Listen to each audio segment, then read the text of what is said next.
नमस्कार मैत्रिणींनो. तर आज मी मस्त अशी छान चटण्या बनवणार आहे. तर चटण्या कुठल्या आहे काय आहे ते तुम्हाला व्हिडिओमध्ये दिसणार आहे. तर तयारी मी या ठिकाणी करून ठेवलेलं आहे. खोबरं या ठिकाणी मी किसून ठेवलेलं आहे. बाहेर खूप आवाज येतोय तर तर या ठिकाणी खुरसणी देखील मी या ठिकाणी घेतलेली आहे आणि या ठिकाणी तीळ पण घेतलेली आहे आणि जवस पण या ठिकाणी मी घेतलेली आहे. तर ही सगळी तयारी करून ठेवलेली आहे. काय होतं की सकाळी आपण जेव्हा भाजी पोळी देतो तर बऱ्याच वेळेस काय होतं, फक्त भाजी पोळी म्हणजे एकच भाजी आपली करून होते आणि त्यानंतर दुसरी भाजी काय होत नाही आणि नुसती भाजी पोळी खाण्याचा तर खूप कंटाळा येतो. बऱ्याच वेळेस टिफिन रिटर्न पण येतो. मग त्यावेळेस अशा वेळेस ना चटण्या वगैरे सोबत असल्या तर एकदमच भारी काम होऊन जातं. म्हणजे जेवण पण छान होतं. काही जरी नसतं आपल्या वेळेवरती तर चटणी टाकली, कारण बरणीत बनवून ठेवलेली असते. भाजी पोळी दिली, चटणी दिली, लोणचं वगैरे दिलं की छान मस्त जेवण होतं. सलाड वगैरे सोबत असतं. तर म्हणून म्हटलं चटण्या वगैरे म्हणजे सगळ्या संपलेल्या होत्या. मग मी आज चटण्या करणार होती आणि त्यासोबत माझी आई आणि पप्पा दोघं जण चालले वृंदावनला चालले ते फिरण्यासाठी. तर त्यांना देखील द्यायला काम येते. त्याचा जर चिवडा मी करून ठेवलेला आहे तुम्हाला दाखवते. मी चिवडा करून ठेवलेला आहे, कसं झालेला आहे काय झालेलं आहे ते दाखवते मी तुम्हाला. आणि या ठिकाणी तयारी चटण्यांची करून ठेवली आहे. तर मला घरात देखील वापरता येतील आणि त्यांच्यासोबत देखील मी त्यांना चटण्या देणार आहे. चटण्या तर अशा पद्धतीच्या होणार आहे की ते 4 लोक विचारल्याशिवाय राहणार नाही. मस्त छान चटण्या होणार आहे.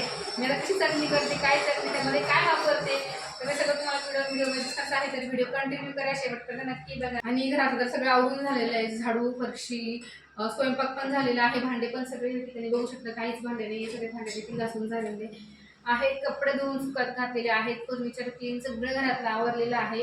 तर म्हटलं आता वाजलेले होते 12पर्यंत आवरलं होतं आज माझं सगळं. त्यानंतर म्हटलं थोडंसं चटण्या वगैरे करून ठेवावं, कारण मम्मी त्यांना 1:30 वाजेपर्यंत येणार आहे. 2 वाजता उगीला केला जावं लागेल. म्हटलं तेवढे 1-1.5-2 तासामध्ये मला चटण्या वगैरे होती. आणि म्हटलं आता हे चटण्या करतेच तर आपल्या मैत्रिणींसोबत शेअर करावं की माझ्या चटणीची रेसिपी कुठली आहे, काय आहे ते. तर चला आपण रेसिपीला वगैरे. तर इथे या ठिकाणी सगळ्यात सुरुवातीला मी लोखंडी कढई घेतलेली आहे आणि त्यामध्ये थोडे शेंगदाणे भाजून घेणार आहे. मी 1 वाटी शेंगदाणे या ठिकाणी मी घेतले आहे. ते थोडेसे अर्धवट भाजून झाले की आणि कमी गॅसवरच भाजायचे आहेत आपल्याला हे शेंगदाणे. आणि ते भाजून झाले की लगेच अर्धवट भाजले की लगेच त्यामध्ये खोबरं टाकायचं आहे. आता या ठिकाणी मी 1 मोठी वाटी या ठिकाणी खोबऱ्याची घेतली होती आणि भरपूर असा खोबऱ्याचा कीस तयार झाला होता.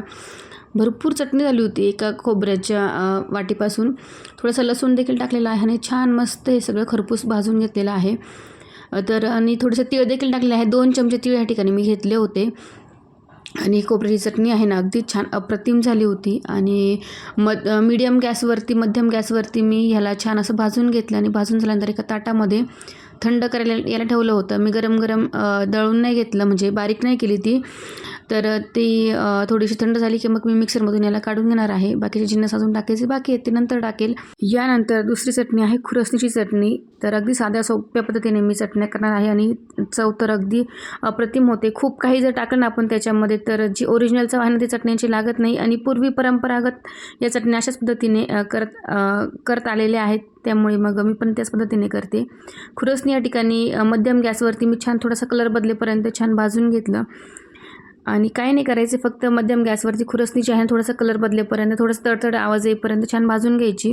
आणि आता ही तिसरी चटणी ती म्हणजे जवस देखील छान भाजून घेणार आहे. आणि जवस भाजताना जोपर्यंत त्याचा तडतड आवाज कमी होत नाही ना तोपर्यंत भाजायची आहे. आणि मध्यम गॅस या ठिकाणी मी ठेवला होता.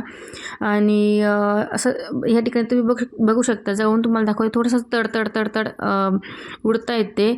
आणि तडतड उडलं का लगेच बंद नाही करायचं, म्हणजे तडतड वाजलं पाहिजे. म्हणजे फुटली की त्याचा स्वाद जो आहे ना तो अगदी छान येतो चटणीला. त्यामुळे जोपर्यंत चटणीचा तडतड आवाज बंद होत नाही ना, म्हणजे कमी होत नाही, तोपर्यंतच जे जवस ते भाजून घ्यायची आहे. आता जवस भाजायला जवळजवळ 7 ते 8 मिनटं लागले होते एवढीशी जवस भाजायला. तर काय करतं कोणी तडतड आवाज यायला लागला की लगेच गॅस बंद करतं. त्यामुळे ते छान व्यवस्थित भाजत नाही आणि चटणी व्यवस्थित होत नाही. त्यामुळे जोपर्यंत तडतड आवाज कमी होत नाही ना तोपर्यंत आपल्याला जवस जी आहे ना ती छान खरपूस भाजून घ्यायची आहे. आणि आता चौथा प्रकार तो म्हणजे शेंगदाण्याची चटणी. शेंगदाण्याची चटणीसाठी मी 3-4 चमचे तेल टाकलं होतं. त्यामुळे ते शेंगदाण्याचे आहे ना छान खरपूस तळून घेतले आणि त्यानंतर पुढची कृती करणार आहे. तर आता या ठिकाणी शेंगदाणे, खोबरं, खुरसणी, जवस या ठिकाणी सगळं मी छान असं भाजून घेतलेलं आहे. तर या 4 प्रकारच्या चटण्या आहे. तर तुम्हाला सांगायची गरज पडणार नाही की कोणत्या प्रकारच्या चटण्या आहेत. या छान असे खरपूस या ठिकाणी मी शेंगदाणे तळून घेतलेले आहेत. आणि खुरसणी पण छान मस्त भाजून घेतलेली आहे. या चटणीचा विषयच नाही, अगदी छान मस्त होणार ही खोबऱ्याची चटणी. थोडी जास्तच करणार आहे मी. कारण ती आवडते आमच्या घरामध्ये. आणि या त्या सगळ्या थोड्या थोड्या चटण्या आहेत ना, त्या माझ्या आईसोबत देणार आहे मी. ही थोडी जास्त देणार आहे कारण तिला आवडते, त्यामुळे मग ही थोडी जास्तच केली मी.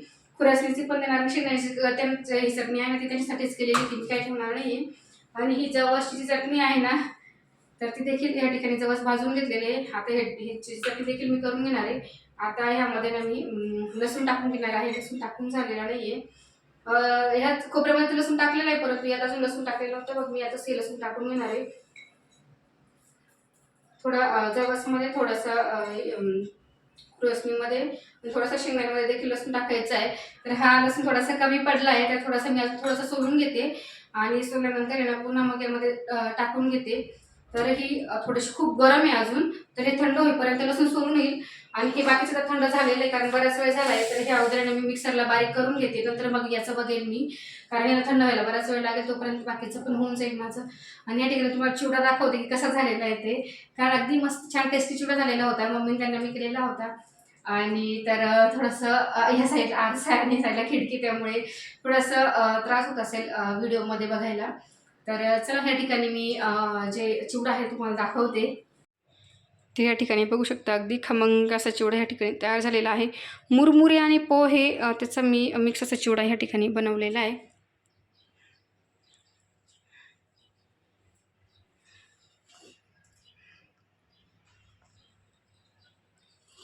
ॲक्च्युली तो कॅमेऱ्यामध्ये थोडासा व्हाईट दिसतोय असा, परंतु तो थोडासा असा रेड येलो म्हणतो ना आपण, हां अशा सेम हाच कलर आहे.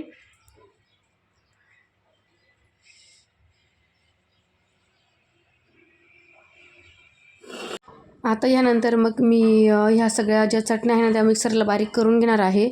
तर सगळ्यात अगोदर खोबऱ्याची चटणी, खोबरं तर थंड झालेलं आहे आणि मग हे जे खोबरं आहे ना ते मिक्सरला बारीक करून घेणार आहे मी. आणि यामध्ये काही जिन्नस टाकायची बाकी होती, तर ते म्हणजे मीठ, जिरे आणि लाल तिखट. तर लाल मिरची पावडर, तर 4 ते 5 चमचे या ठिकाणी मी लाल मिरची पावडर टाकली होती. 1 चमचा जिरं आणि मीठ चवीनुसार टाकलं होतं आणि हे मिक्सरला बारीक करून घेतलं होतं. आणि मस्त छान कलर देखील आलेला होता या चटणीला. अगदी साधी सोपी चटणी आहे. खूप जास्त काही जिन्नस टाकत बसले नाही मी, कारण ओरिजिनल चव जी आहे ना त्यात खूप जास्त काही जर टाकलं ना आपल्याला ओरिजिनल चव लागत नाही. बघू शकता मस्त छान चटणी झालेली आहे. अगदी साध्या सोप्या पद्धतीने जर चटण्या जर केल्या ना त्या खायला देखील छान मस्त लागतात.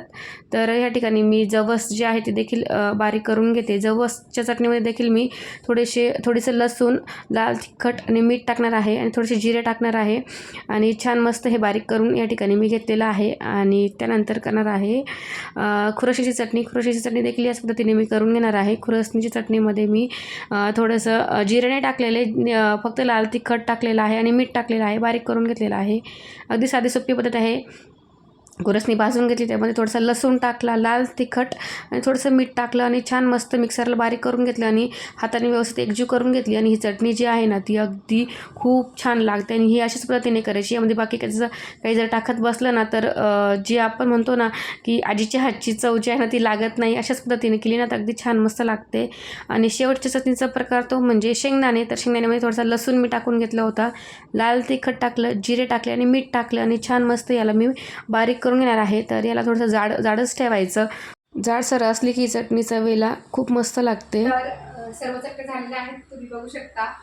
खुरसणीची चटणी या ठिकाणी तयार झालेली आहे. अगदी छान मस्त झालेली ही चटणी देखील. आणि ही चटणी आहे खोबऱ्याची चटणी, ही पण अगदी छान मस्त झालेली ही चटणी पण. आणि ही आहे शेंगदाण्याची चटणी. आता ह्या चटणीमध्ये आणि ह्या चटणीमध्ये दिसायला फरक आहे. तर ह्या 2 प्रकारच्या चटण्या.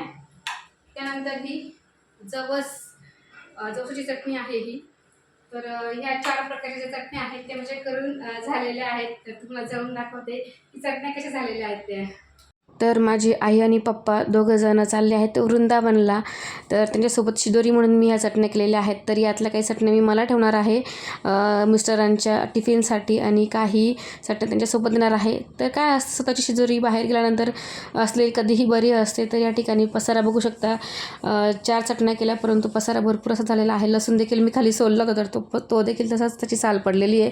तर हे सगळं मी आवरून घेते. जर व्हिडिओ आवडला तर व्हिडिओला सबस्क्राईब नक्की करा. पुन्हा भेटूया नवीन छानशा अशा व्हिडिओमध्ये. तोपर्यंत काळजी घ्या. Bye bye.